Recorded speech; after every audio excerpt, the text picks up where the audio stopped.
Hi, welcome to our channel where we share the most intriguing stories.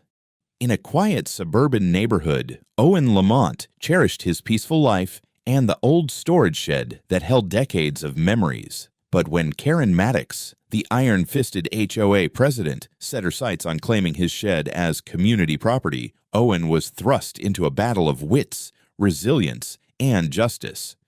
Owen Lamont had always valued independence and solitude. At 42, he had built a life that suited his meticulous nature, a quiet retreat in the suburban outskirts of Charlotte, North Carolina. His modest house sat on a 1-acre lot, surrounded by tall trees that shielded it from the prying eyes of neighbors. But Owen's pride and joy wasn't the house itself. It was the sturdy 20 by 30-foot storage shed nestled at the corner of his property. This wasn't an ordinary shed. Built decades ago by the home's original owner, the structure was more akin to a small workshop. Owen used it to store his beloved tools, ranging from precision engineering kits to power drills, woodworking equipment, and even a few personal treasures. The shed also housed remnants of his family's history, an old chest filled with photographs, a vintage record player, and a collection of heirlooms passed down by his grandfather. For Owen, the shed wasn't just storage, it was a sanctuary of memories and possibility. When Owen purchased the house 5 years ago, he was assured by the property survey and the deed that the shed was fully and legally his. It had been permitted and constructed well before the establishment of the local homeowners association known as Whispering Grove HOA. Back then, the HOA's influence was limited to minor concerns, mowing lawns, approving paint colors, and hosting occasional neighborhood potlucks. Owen didn't mind these mild interventions. As long as they left him and his shed alone, he was content. That all changed when Karen Maddox moved into the neighborhood and ascended to the presidency of the HOA. Karen was a force to be reckoned with, a sharp-tongued woman in her late 40s with a penchant for control. Her immaculate blonde bob and clipboard were iconic sights as she roamed the neighborhood, inspecting every detail of every property. Soon after taking office, Karen announced sweeping changes. The HOA would no longer be a casual body. It was time for stricter enforcement, and Karen was the self-proclaimed sheriff of Whispering Grove. Karen's audit of the neighborhood properties began almost immediately. Over the course of a month, she and her team of board members combed through every inch of Whispering Grove, jotting down notes about overgrown bushes, unapproved garden gnomes, and fences that didn't meet the HOA's specifications. When she arrived at Owen's property, her eyes zeroed in on the shed. Who gave approval for this? Karen muttered to one of her companions, scribbling furiously on her clipboard. Owen happened to be trimming hedges nearby and overheard her comment. "It's mine," he said, brushing dirt off his gloves. "The shed's been here for decades.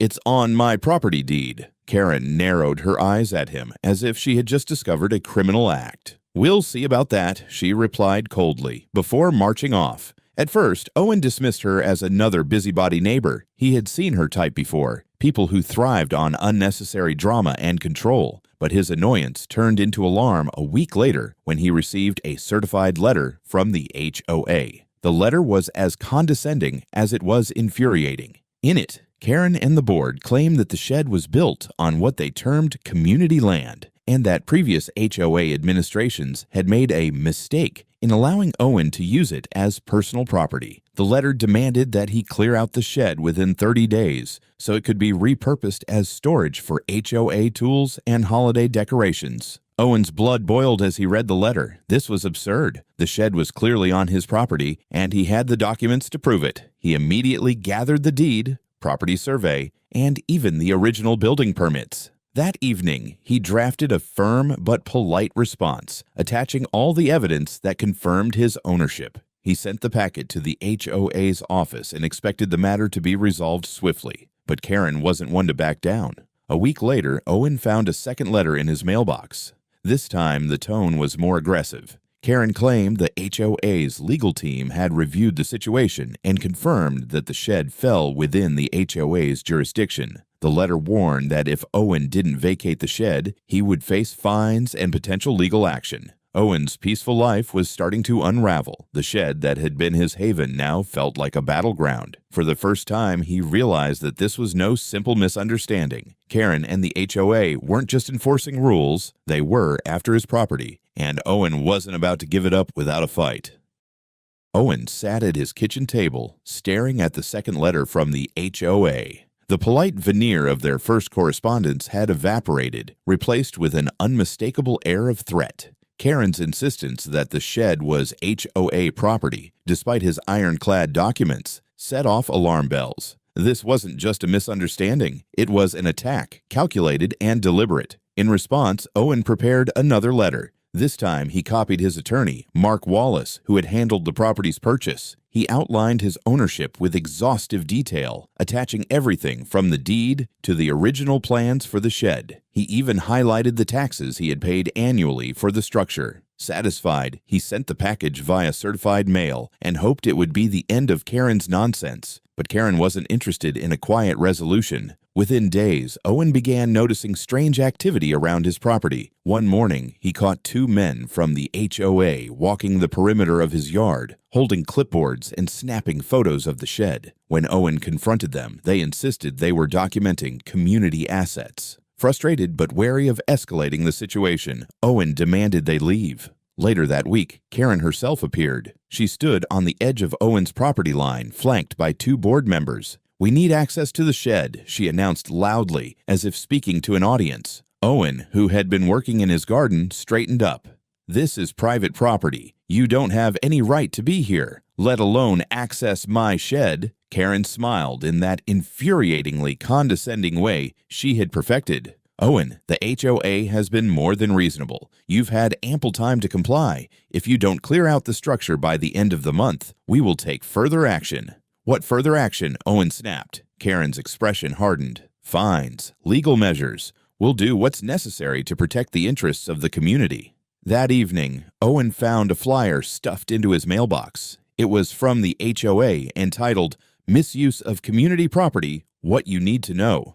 The flyer detailed how a certain homeowner had been unjustly benefiting from a shared resource that should belong to everyone. While it didn't name Owen directly, it described his shed in detail. The next morning, Owen noticed his neighbors avoiding eye contact. The friendly waves he was accustomed to were replaced with awkward glances and hurried steps. He overheard whispers when he walked past the mailbox. Karen wasn't just using legal pressure, she was waging a campaign of public opinion. Then came the escalation. One night, Owen was startled awake by a loud clanging sound. He rushed outside and found a group of teenagers loitering near the shed, throwing rocks at its door. "It's public property," one of them shouted before running off. Owen chased them to the edge of his property, but stopped short when he realized they had come from a nearby house belonging to one of Karen's allies on the board. The following week, Karen took things a step further. Owen returned from work to find a bright orange notice taped to his shed door. It read,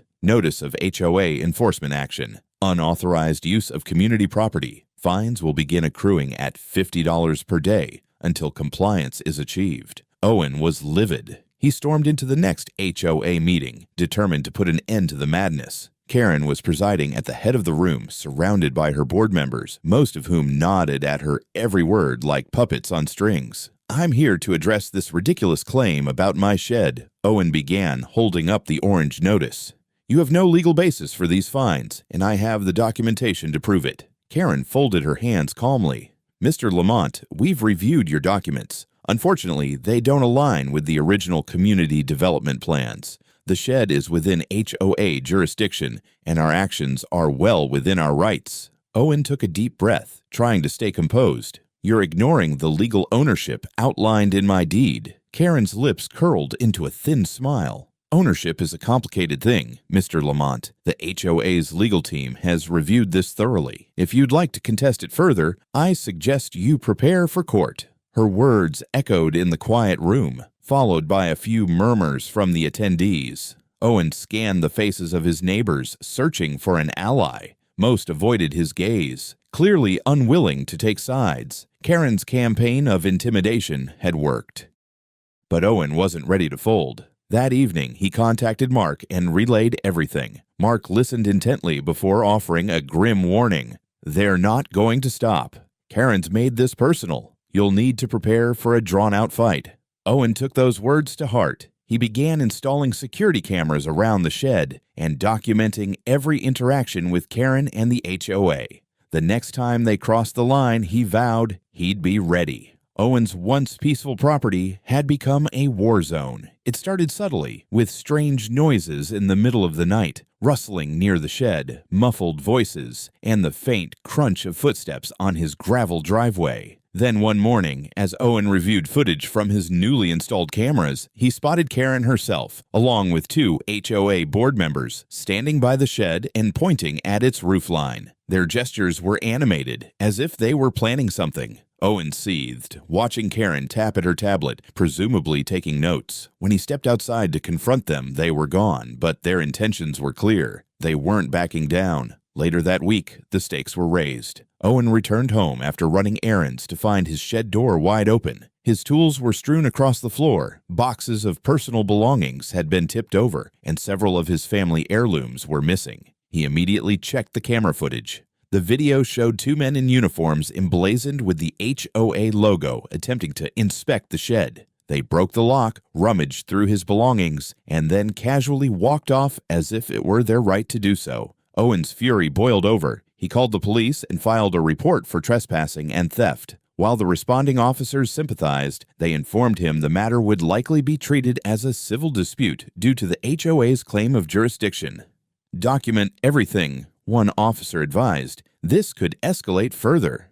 Karen was undeterred. The very next day, Owen awoke to a new, bold move. The shed had been spray-painted with the words "community property" in large, bright red letters. Attached to the front door was another notice, this one claiming the HOA had scheduled a reclamation and repurposing project for the shed. According to the letter, the HOA's contractor would begin renovations in 5 days. For Owen, this was an open declaration of war. He called his attorney, Mark, who assured him they would seek an emergency injunction to stop the HOA from further actions.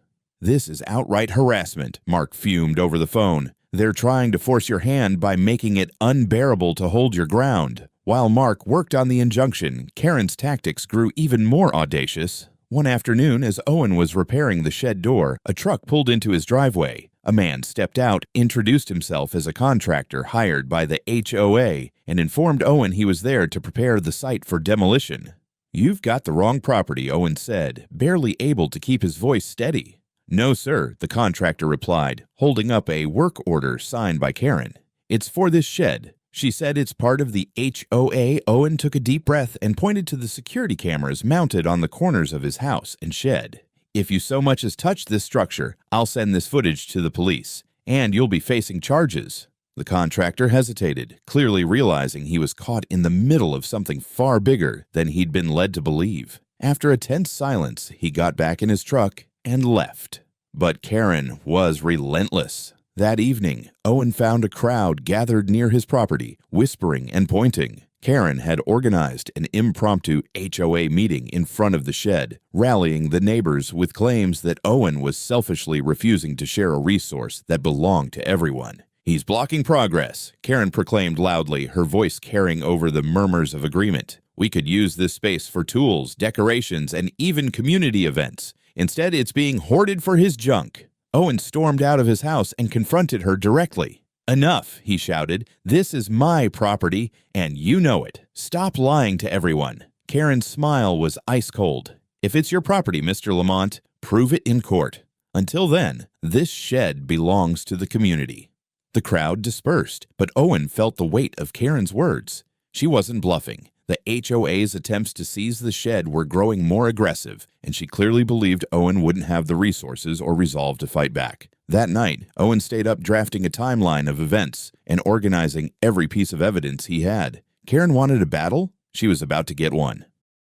The morning of the court hearing was tense. Owen sat outside the courthouse with his attorney, Mark, carefully reviewing the emergency injunction request they were about to file. The goal was simple: to halt all actions by the HOA regarding the shed until ownership could be definitively established. As the two entered the courtroom, they were met with a familiar, unwelcome sight. Karen perched at the plaintiff's table with the HOA's lawyer, a slick-looking man in an expensive suit who exuded arrogance. Karen didn't bother to hide her smirk as Owen took his seat. To her, this was a mere formality, a stepping stone on her path to claiming the shed. The judge, a no-nonsense woman in her 50s, wasted no time. We're here today to determine whether the Homeowners Association has overstepped its bounds in its actions regarding the defendant's property, she began. Mr. Lamont, you may proceed. Mark stood and confidently presented the case. He walked the court through the timeline, the shed's inclusion in Owen's deed, the property survey clearly marking the shed as part of Owen's lot, the building permits that predated the HOA's formation by nearly a decade, the security footage showing the HOA's unauthorized trespass and vandalism. Mark also submitted evidence of the HOA's harassment, including the fines, flyers, and inflammatory graffiti sprayed onto the shed. He concluded by pointing out that the HOA's actions weren't just an overreach, they were deliberate attempts to intimidate Owen into relinquishing his legal property. When the judge turned to the HOA's lawyer, he was visibly uncomfortable. "Your Honor," he began, "the Homeowners Association believes that the shed falls under community jurisdiction based on original development plans from the 1980s. These plans outline potential shared spaces, and the shed is situated within the HOA's mapped boundaries." The judge raised an eyebrow. "Are you suggesting that a preliminary development sketch supersedes decades of property records, tax payments, and building permits?" The lawyer stammered. "Well, Your Honor, these sketches establish an implied easement." "Implied easement," the judge interrupted. "An implied easement doesn't hold up against clearly documented ownership. Do you have anything more substantial?" The HOA lawyer fell silent, glancing at Karen, who sat rigid in her chair. Then Mark delivered the final blow. "Your Honor, we also have evidence of the HOA's ulterior motives. These emails, subpoenaed from their internal correspondence, reveal a premeditated plan to seize Mr. Lamont's shed under false pretenses. They refer to the shed as a solution to the HOA's budget shortfall and discuss strategies to pressure Mr. Lamont into compliance." The judge's eyes narrowed as she read the emails, her face darkening. These documents suggest intent to defraud and misuse authority. This is serious. Karen couldn't stay silent any longer. She stood abruptly, her voice shrill. "Your Honor, we're acting in the best interests of the community. One person shouldn't hoard a resource that could benefit everyone." The judge's gaze froze her mid-sentence. "Mrs. Maddox, sit down. This court will not entertain justifications for harassment or property theft." The tension in the courtroom was palpable. After reviewing the evidence, the judge delivered her ruling. 1. An immediate injunction was granted, forbidding the HOA from making any further attempts to access or claim the shed until the case was fully resolved. 2. The HOA was ordered to cease all harassment of Owen, including the removal of fines and defamatory notices. 3. Karen and the board were instructed to publicly retract their claims against Owen at the next HOA meeting. The ruling was a significant victory, but it was far from the end. As Owen and Mark left the courtroom, Karen glared at them, her jaw tight with anger. It was clear she wasn't ready to give up. That evening, Owen celebrated his small triumph by installing additional security measures around the shed. He knew Karen was scheming, and the war was far from over, but for the first time in weeks, he felt a spark of hope. The law was on his side, and he was determined to see this fight through to the end. With the injunction in place, Karen and the HOA were temporarily barred from taking any action against Owen's shed. But Owen knew this wasn't the end. Karen had too much pride and too much invested in her campaign to back down quietly. If anything, the ruling only made her more desperate.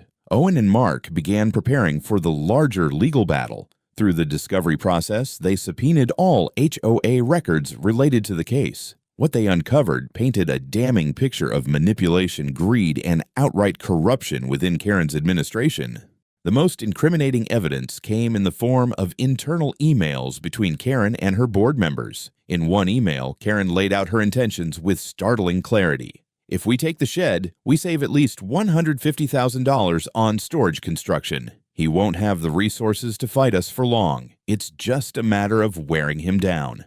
We can position this as a community resource. People will support it if we frame him as selfish. Once we're in possession, it's easier to argue the legal standing. Possession is 9/10 of the law, after all. These emails left no doubt. Karen never believed the shed was HOA property. She was leveraging her authority and the HOA's resources to seize it under false pretenses. Even worse, additional financial records uncovered during the audit revealed shocking mismanagement of HOA funds. Thousands of dollars were unaccounted for, and receipts showed excessive spending on items that had nothing to do with neighborhood upkeep. Lavish dinners labeled as board meetings, unnecessary purchases for Karen's home, and even office supplies that included patio furniture for her backyard. Mark carefully compiled these findings, submitting them to the court as part of Owen's case. When the evidence was presented in a preliminary hearing, the courtroom buzzed with shock and outrage. The judge was visibly displeased, calling the HOA's actions an egregious abuse of authority. Karen's lawyer tried to spin the narrative, arguing that the emails were taken out of context and that the financial discrepancies were clerical errors. But the judge wasn't buying it. "This isn't just negligence," she remarked sharply. "This is a pattern of willful misconduct." Meanwhile, the tide in the neighborhood began to shift.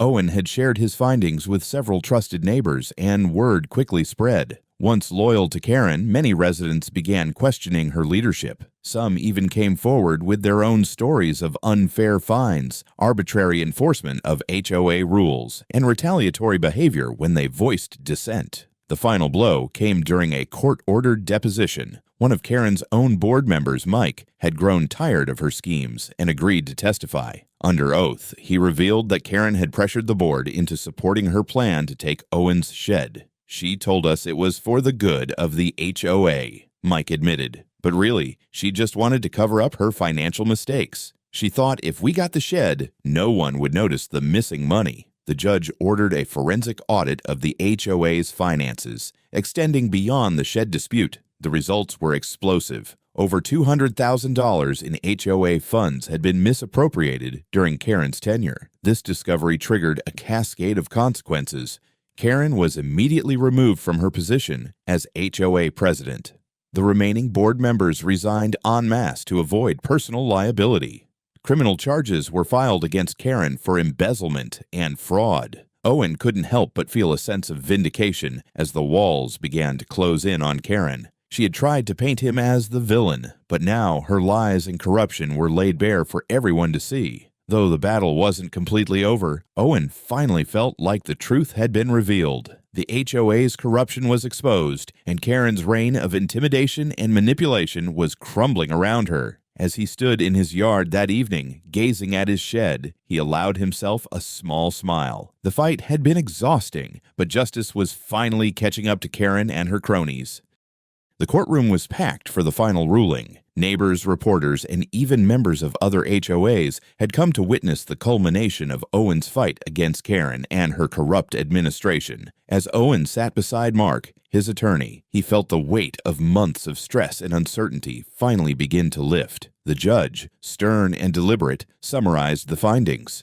1. The shed was, without question, Owen's private property. Decades of deeds, tax records, and building permits outweighed any claim the HOA had tried to fabricate. 2. The HOA had acted in bad faith, knowingly pursuing false claims and engaging in harassment. Their actions violated both civil law and the trust of the community they were meant to serve.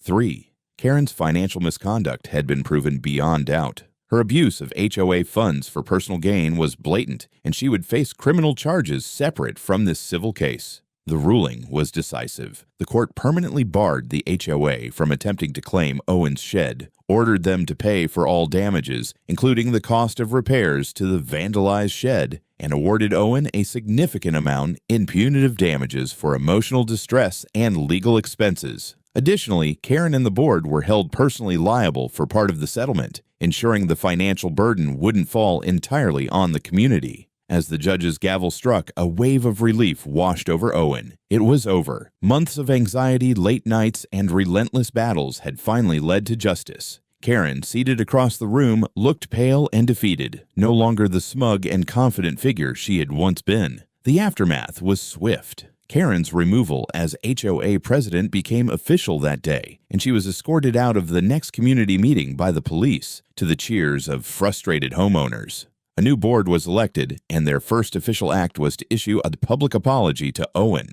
For Owen, the victory was more than legal. It was personal. As he stood in front of his shed that evening, a new security system installed and the graffiti removed, he felt a renewed sense of ownership over his property. The shed wasn't just a building, it was a symbol of his resilience. The battle had been exhausting, but Owen's resolve had prevailed. His shed remained his sanctuary, untouched and unchallenged, a testament to the power of standing up against injustice. In the months following the courtroom victory, life in Whispering Grove slowly returned to normal. But the community wasn't quite the same. The HOA, once a vehicle for Karen's personal ambitions, underwent a dramatic transformation under its newly elected leadership. The interim board, led by Sarah Harper, a retired accountant, implemented strict financial oversight, introduced transparency measures, and repealed many of Karen's overreaching policies. HOA fees were reduced, and neighbors began to rebuild trust. Owen's life also found its way back to peace.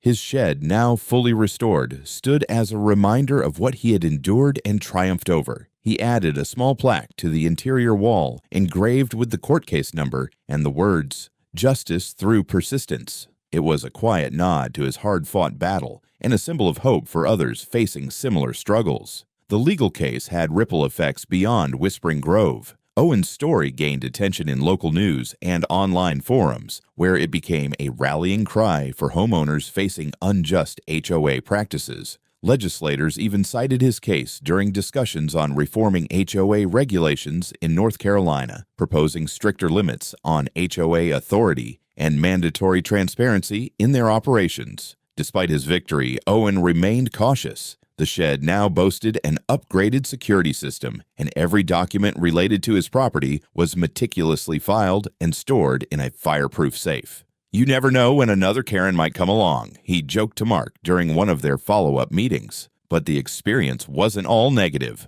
Owen discovered unexpected allies in his neighbors, many of whom reached out to apologize for doubting him during Karen's smear campaign. In a surprising turn, Owen started hosting community workshops in his shed, teaching basic carpentry and DIY repair skills. These gatherings fostered a sense of camaraderie that Whispering Grove hadn't seen in years. Reflecting on everything, Owen understood the true lesson of his ordeal. Defending what's right is never easy, but it's always worth it. By standing firm, he had not only protected his property, but also helped to bring meaningful change to his community. For the first time in months, he felt at peace, knowing that justice had prevailed and Whispering Grove had become a better place because of it.